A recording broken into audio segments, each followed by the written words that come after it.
À 3h17 précise, un appel nocturne déclenche une bascule stratégique que peu d'observateurs imaginaient possible dans un système déjà sous tension. En quelques minutes, sans cri ni menace visible, une mécanique froide prouve qu'un pouvoir discret peut réécrire agenda, procédure et perception simultanément.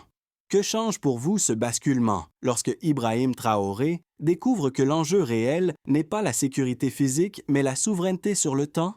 Car ce moment ouvre une séquence plus vaste, où résister ne signifie pas frapper, mais reprendre le rythme avant que d'autres l'imposent durablement. Vous êtes sur le point d'entendre une lecture qui compte, non parce qu'elle choque, mais parce qu'elle éclaire un angle que beaucoup évitent par prudence. Vous allez comprendre ce qui se joue réellement et pourquoi cette séquence modifie la manière d'évaluer le pouvoir, la pression et la décision, et ce n'est pas un récit à écouter distraitement. Si cette analyse est ignorée, le risque est simple, confondre un épisode spectaculaire avec un simple incident et passer à côté de ce qu'il révèle sur la capacité d'un système à être pris de vitesse sans bruit. Ne pas aller plus loin, c'est accepter une lecture superficielle où les gestes visibles masquent les mécanismes invisibles. C'est aussi laisser d'autres récits remplir le vide, souvent plus confortables, mais moins précis. À l'inverse, rester permet d'identifier les leviers réels, le contrôle du tempo, la capture des routines, l'exploitation des procédures ordinaires. Ce sont ces leviers qui expliquent pourquoi certaines décisions semblent soudaines, pourquoi des structures obéissent sans ordre explicite, et pourquoi la pression la plus efficace n'a pas besoin d'être publique. Comprendre cela donne un avantage rare. Savoir reconnaître quand une situation bascule avant que les effets ne deviennent irréversibles. Les premiers éléments confirment rapidement une chose dérangeante. Cet appel n'était ni improvisé ni symbolique. Il s'inscrivait dans une séquence déjà en mouvement, pensée pour produire un effet précis sur le comportement et les décisions d'Ibrahim Traoré. Un détail suffit à ancrer cette réalité. En moins d'une heure, une réunion inexistante apparaît comme confirmée dans un circuit officiel. Ce simple fait marque un basculement, car il montre que l'influence ne passe pas par la menace directe, mais par l'appropriation des mécanismes ordinaires. Pour comprendre pourquoi la situation devient sérieuse, il faut revenir au point de départ. Depuis des mois, le fonctionnement interne repose sur des chaînes de validation réputées fiables, messages routiniers, confirmations automatiques, confiance implicite dans les procédures. Ce sont précisément ces habitudes qui deviennent vulnérables lorsque quelqu'un sait les activer sans se montrer. La pression ne monte pas par le bruit, mais par la normalité. Ce qui rend l'épisode critique, c'est la vitesse. La démonstration ne s'étale pas sur des semaines, elle se déploie dans un créneau de quelques dizaines de minutes. Ce rythme court empêche toute analyse à froid et force des décisions sous contrainte temporelle. À ce stade, l'enjeu n'est plus de savoir qui agit, mais comment l'action se diffuse. Les premiers touchés ne sont pas des figures publiques, mais des maillons intermédiaires. Un agent qui valide un déplacement, un conducteur qui obéit à une consigne apparemment légitime. Un collaborateur qui transmet sans douter, chacun agit correctement, selon les règles. Et c'est précisément ce qui rend l'ensemble dangereux. La responsabilité se dilue pendant que le système avance. Pour Ibrahim Traoré, la prise de conscience est nette. Il ne s'agit pas d'un test psychologique isolé. Il s'agit d'une tentative de prise de contrôle indirecte, où l'objectif est moins d'imposer un ordre que de rendre l'obéissance automatique. À partir de ce moment, la question centrale n'est plus qui menace, mais comment rompre un mécanisme qui fonctionne trop bien. À ce stade, la lecture des faits change de nature, car un repère devient nécessaire pour interpréter ce qui se déroule sans s'égarer dans les apparences. Ce rôle n'est pas tenu par un discours public, ni par une institution abstraite, mais par une capacité d'observation froide, ancrée dans l'expérience du fonctionnement interne. L'analyse converge vers un même constat. La menace ne vient pas d'un excès de force, mais d'une précision méthodique. Un observateur habitué au rouage administratif comprend immédiatement ce que cela implique. Quand une consigne circule sans résistance, ce n'est pas parce qu'elle est juste, mais parce qu'elle ressemble trop à la routine pour être questionnée. Un premier effet apparaît très tôt. Les acteurs intermédiaires modifient légèrement leur comportement, sans même en avoir conscience. Ils ne se sentent ni contraints ni menacés, seulement pressés d'exécuter correctement. Ce glissement est discret, mais il installe une nouvelle norme: répondre vite vaut plus que vérifier. Un second impact confirme que l'épisode n'est pas isolé. Dans un autre service, ailleurs dans la chaîne, la même logique opère. Les décisions s'alignent, les confirmations s'enchaînent et l'ensemble donne l'illusion d'une coordination légitime. Ce n'est plus une anomalie, c'est un mouvement. C'est ici que la lecture devient décisive, lorsqu'un système commence à fonctionner contre celui qui le dirige sans confrontation directe. Le problème n'est plus personnel, il est structurel. Et à partir de ce point, chaque minute perdue renforce l'autonomie du mécanisme. Tout bascule alors sur une idée simple, mais lourde de conséquences. Si l'autorité ne reprend pas la maîtrise du rythme, elle risque d'être emportée par sa propre organisation. Tout commence par une rupture presque imperceptible. Une instruction surgit, elle paraît banale. Elle circule vite, personne ne la signe vraiment, mais tout le monde l'exécute.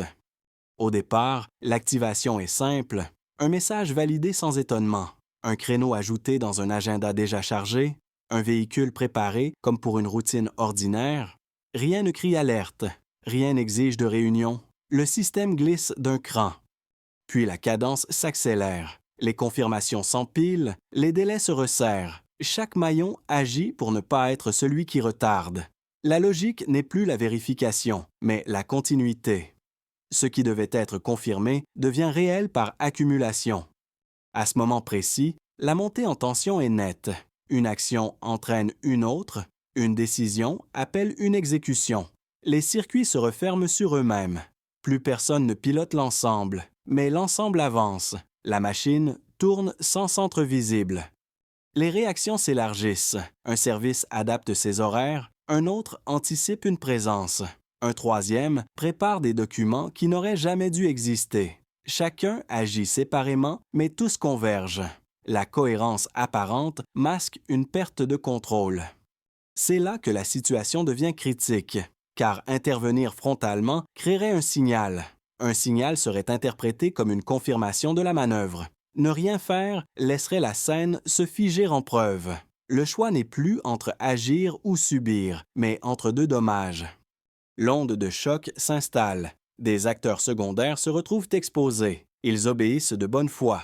Ils suivent ce qui ressemble à la procédure. Leur rôle est mineur, mais leur action rend l'ensemble crédible. La responsabilité se fragmente pendant que l'effet se consolide.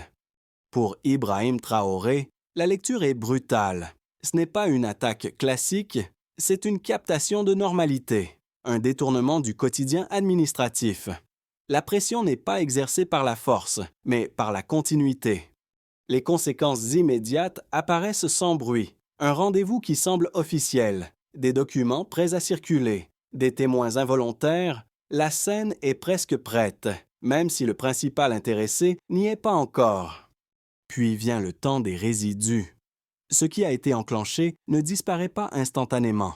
Les traces demeurent, les logs existent. Les habitudes ont été touchées. Le système a appris qu'il pouvait avancer sans ordre clair. À ce stade, l'événement a laissé une marque durable.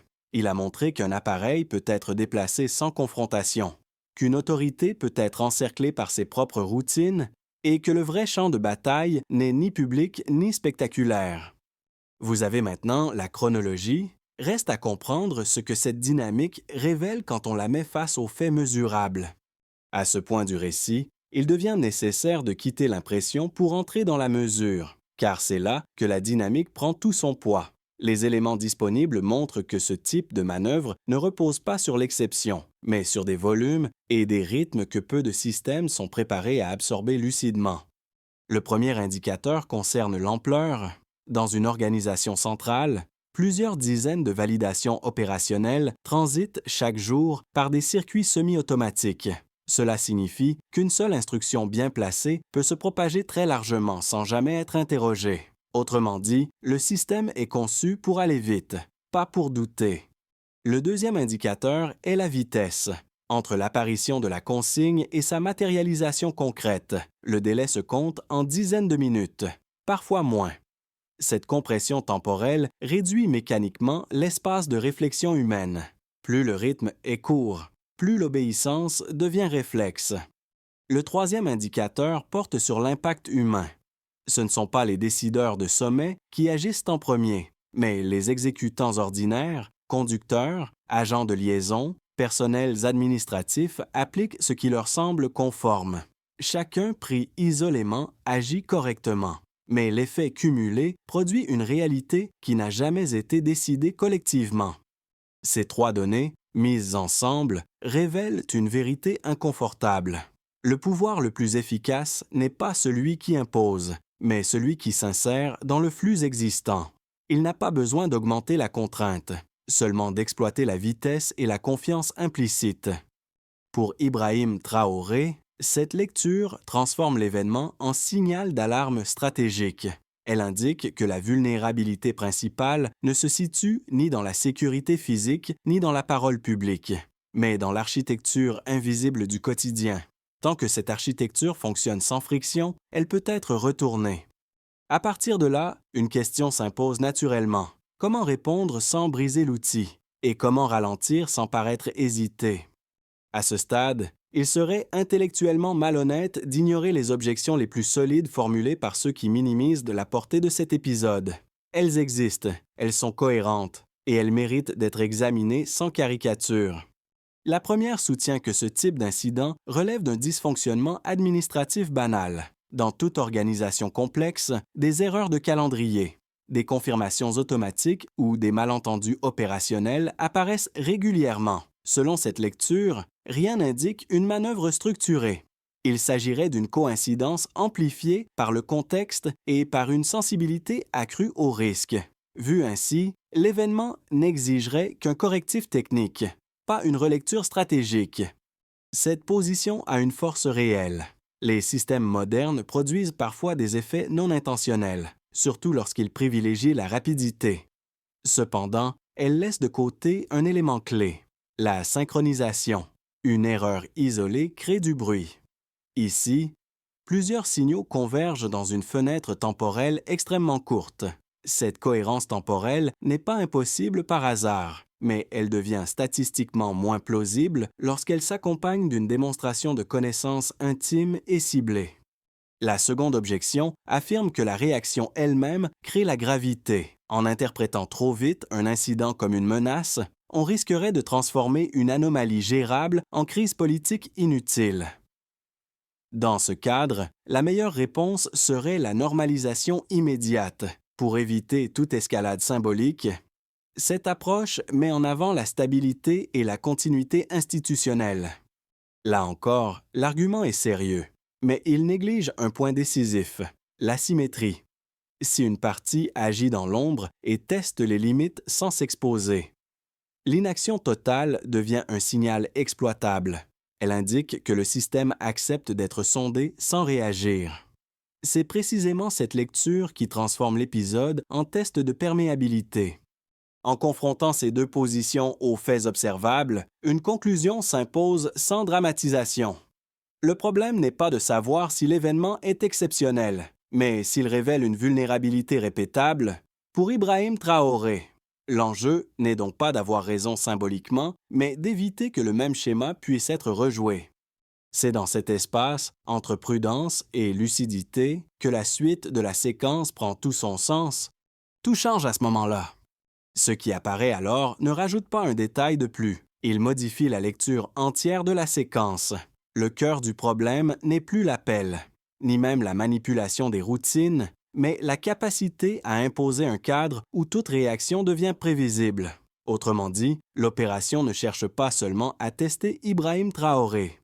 Elle cherche à enfermer ses choix dans un éventail étroit, déjà anticipé.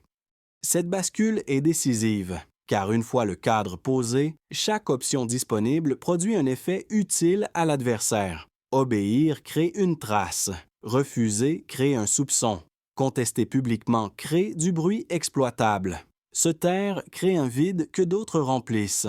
Le piège n'est pas dans l'ordre donné, mais dans l'architecture des conséquences. C'est ici que le sens de la séquence se renverse. L'enjeu n'est plus de déjouer une pression ponctuelle, mais de sortir d'un jeu conçu pour réduire la liberté de manœuvre. Ibrahim Traoré ne fait alors plus face à une menace identifiable, mais à un dispositif qui transforme la normalité en contrainte stratégique. À partir de ce point, continuer à analyser l'événement comme un incident isolé devient insuffisant. Ce qui est en cause, c'est la manière dont des systèmes modernes peuvent produire de la domination sans confrontation directe. Et cette révélation change la portée de tout ce qui suit.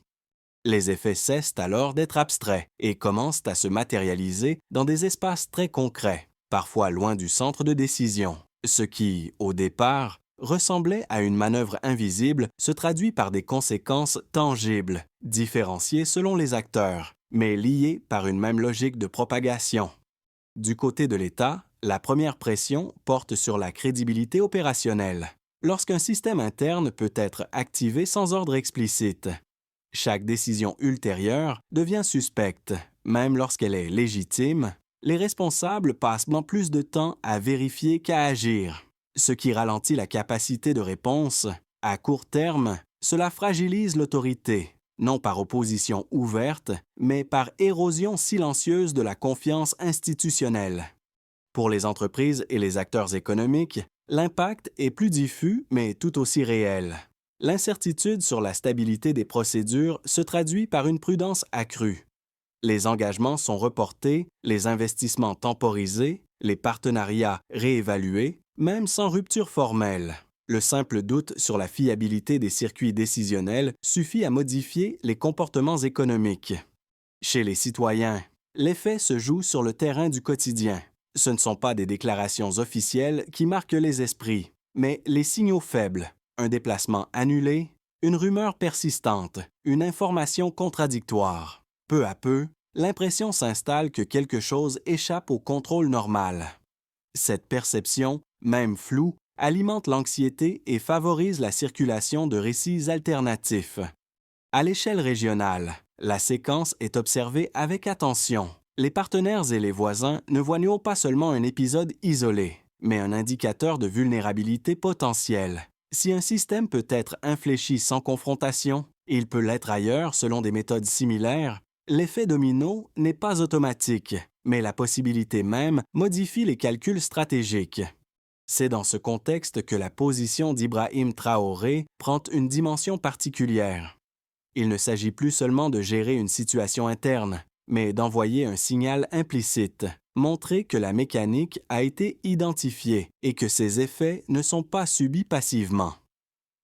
La réponse, même discrète, devient un message à destination de multiples audiences. Au terme de cette chaîne, une conclusion s'impose sans emphase. Les conséquences ne se concentrent pas sur un seul niveau. Elles traversent l'État, l'économie, la société et l'environnement régional. Et une fois enclenchées, elles ne disparaissent pas d'elles-mêmes. Elles redessinent le cadre dans lequel les décisions futures seront interprétées. À ce stade, projeter l'avenir ne consiste pas à prédire, mais à tester la cohérence des trajectoires basicaires possibles à partir des dynamiques déjà observées. 3 scénarios se dégagent, non comme des certitudes, mais comme des cadres plausibles qui aident à lire ce qui peut suivre. Le scénario de base est celui de la continuité sous tension.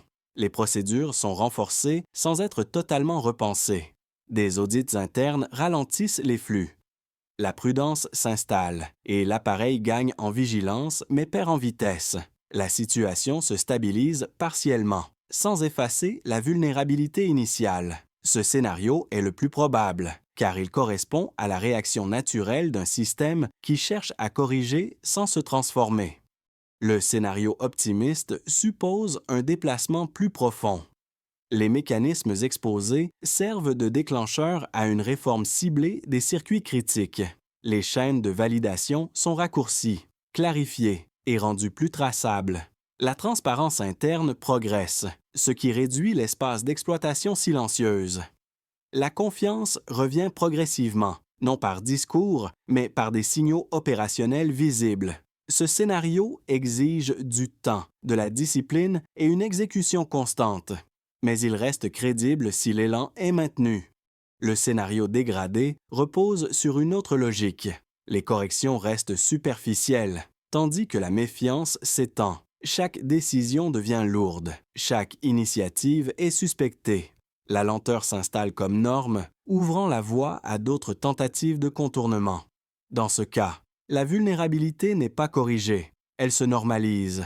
Le système fonctionne encore, mais sous contrainte permanente. Face à ces trois cadres, une idée domine. L'enjeu n'est pas de choisir un scénario, mais de reconnaître que les décisions prises maintenant orientent mécaniquement vers l'un ou l'autre. La différence ne se joue pas dans l'intention affichée, mais dans la cohérence entre diagnostic, action et suivi. La lecture la plus lucide consiste donc à rester attentif aux signaux faibles, non pas les annonces, mais les changements réels dans la manière dont le temps. L'autorité et la validation sont gérées au quotidien. C'est là que se décidera la trajectoire effective. Après avoir traversé les mécanismes, les chiffres et les scénarios, une question devient inévitable. Qu'est-ce que tout cela change pour vous? Concrètement, en tant que personne qui observe, travaille, décide ou subit à distance ces dynamiques, car une situation de ce type ne reste jamais confinée au cercle du pouvoir.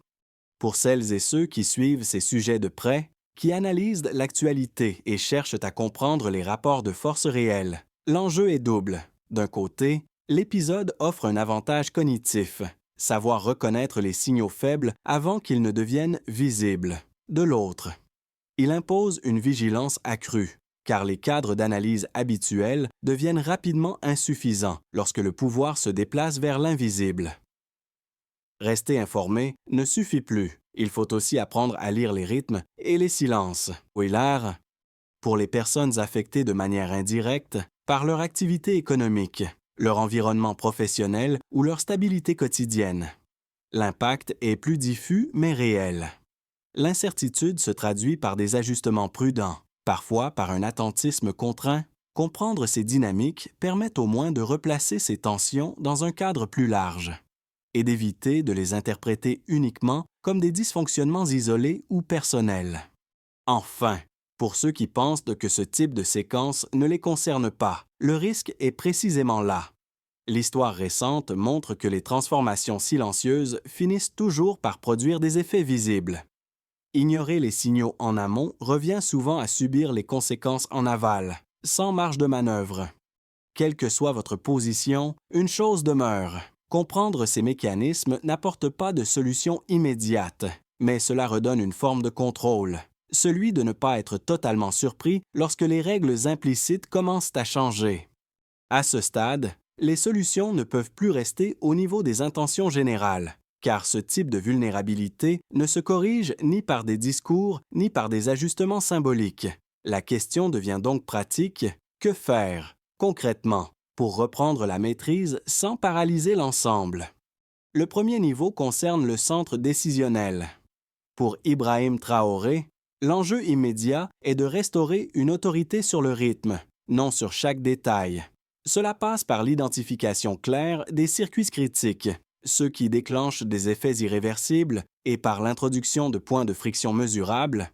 Le succès ne se lie pas dans une annonce publique, mais dans un indicateur simple, la capacité à ralentir volontairement un processus sans créer de chaos. Le deuxième niveau implique les structures intermédiaires. Les administrations, les équipes opérationnelles et les services de soutien doivent savoir quand obéir vite et quand suspendre l'exécution. Cela suppose des règles explicites, limitées, compréhensibles, qui autorisent le doute sans sanction automatique. La mesure du progrès ici est claire. Moins d'actions irréversibles déclenchées sans validation humaine identifiable. Le troisième niveau touche la sphère économique et organisationnelle.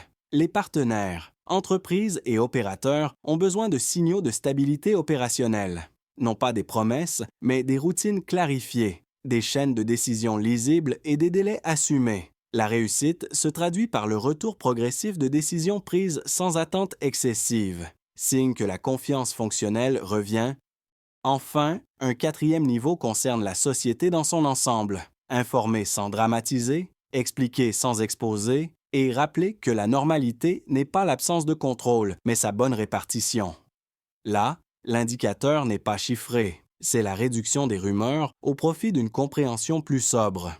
Dans tous les cas, une règle domine. La solution ne vaut que par son exécution constante. Sans cela, le système apprend seulement qu'il peut être testé à nouveau. Le fil de cette séquence ramène naturellement à l'image qui avait servi de repère au début, celle d'un pouvoir confronté non à une attaque frontale, mais à une pression presque invisible. À ce moment précis, ce n'est ni un discours, ni une démonstration publique qui compte, mais la manière dont chaque décision a été pesée, retardée ou assumée. En remontant le chemin parcouru, on voit clairement le déplacement d'un appel isolé à une mécanique structurée, d'un incident apparemment intime à une leçon sur le fonctionnement réel des systèmes modernes. Ibrahim Traoré n'est plus seulement face à une menace ponctuelle, mais face à une révélation sur ce qui fragilise ou protège une autorité dans la durée. Ce trajet n'a pas été linéaire. Il a traversé la routine, la vitesse, la confiance automatique, puis la nécessité de reprendre la main sans bruit. C'est précisément cette retenue qui donne à l'ensemble sa portée.